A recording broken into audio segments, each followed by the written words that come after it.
நாளைக்கு தியேட்டர்ஸில் ரிலீஸ் ஆக போகிற Hollywood movie Spiderman brand new day படத்தோட புக்கிங்ஸ் அப்புறம் கலெக்ஷன் இந்தியாவில் எப்படி போய்கிட்டு இருக்குன்னு சொல்லி இப்போ நம்ம பார்க்கலாம்.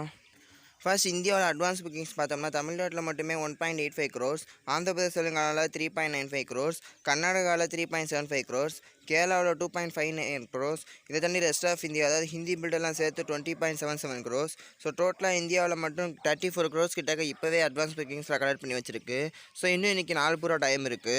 ஸோ கண்டிப்பாக 35 to 37 crores கிட்டக்க அட்வான்ஸ் புக்கிங்ஸ் மட்டுமே போக வாய்ப்பு இருக்குது.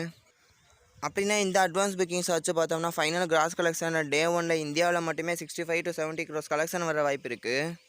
ஸோ இந்த collection almost Jananayagan worldwide கொடுத்த டே 1 கலெக்ஷனுக்கு கிட்டத்தட்ட ஈக்குவலான ஒரு கலெக்ஷன் தான். ஸோ இது இந்தியாவிலேருந்து மட்டுமே வருது. ஸோ இது உண்மையாகவே ஒரு பயங்கரமான ஒரு பீக் சம்பவம் தான் நான் சொல்லியாவேன். அண்ட் புக்கிங்ஸ் பார்த்தோம்னா நாளைக்கு இப்போ வரைக்கும் சென்னை சிட்டியில் மட்டும் 290 ஷோஸ் ஸ்கெடியூல் பண்ணியிருக்காங்க. ஸோ அதில் 157 ஷோஸ் ஃபாஸ்ட் ஃபில்லிங்லையும் 34 ஷோஸ் சோல்ட் அவுட்டாக இருக்குது. அதாவது இப்போ வரைக்கும் ஷெட்யூல் பண்ணப்பட்ட சோர்ஸ் கவுண்ட்டில் மோர் தென் 65% சோல்ட் அவுட் அப்புறம் ஃபாஸ்ட் ஃபில்லிங் ஸ்டேஜில் தான் இருக்குது.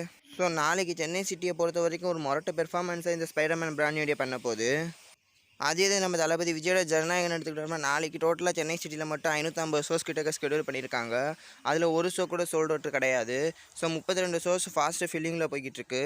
அதாவது ஸ்கெடியூல் பண்ணப்பட்ட ஷோஸில் மொத்தமாக 5% ஷோஸ் தான் ஃபாஸ்ட் ஃபில்லிங்கில் போய்கிட்டு இருக்கு. ஸோ இது ஒரு ரொம்ப ஒரு பிலோ ஆவரேஜான ஒரு பெர்ஃபார்மன்ஸ் தான். ஸோ வெயிட் பண்ணி பார்ப்போம் இந்த வரப்போகிற வீக்கெண்டில் பிராண்ட் நியூ டே இல்லைனா ஜனநாயகன் எது ஹையஸ்ட் கலெக்ஷன் எடுக்க போகுதுன்னு. இந்த ஸ்பைடர்மேன் பிராண்ட் நியூ டே படத்தோட புக்கிங்ஸ் அப்புறம் கலெக்ஷன் பார்க்கும்போது ஒன்று புரியுது.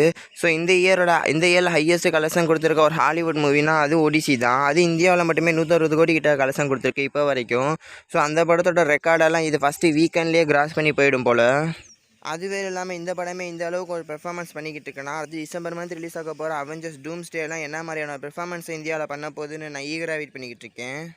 ஸோ ஃபைனலாக இந்த கண்டென்ட் பற்றினா உங்களுக்கு ஏதாச்சும் ஒரு ஃபீட்பேக் கொரிஸ் இருந்துச்சுன்னா அது கீழே கமெண்ட் செக்ஷன் சும்மா தான் கிடக்கு. போகிற போக்கில் சொல்லிட்டு போங்க. நான் அதை பார்த்துட்டு என்னென்னு கற்றுக்குறேன்.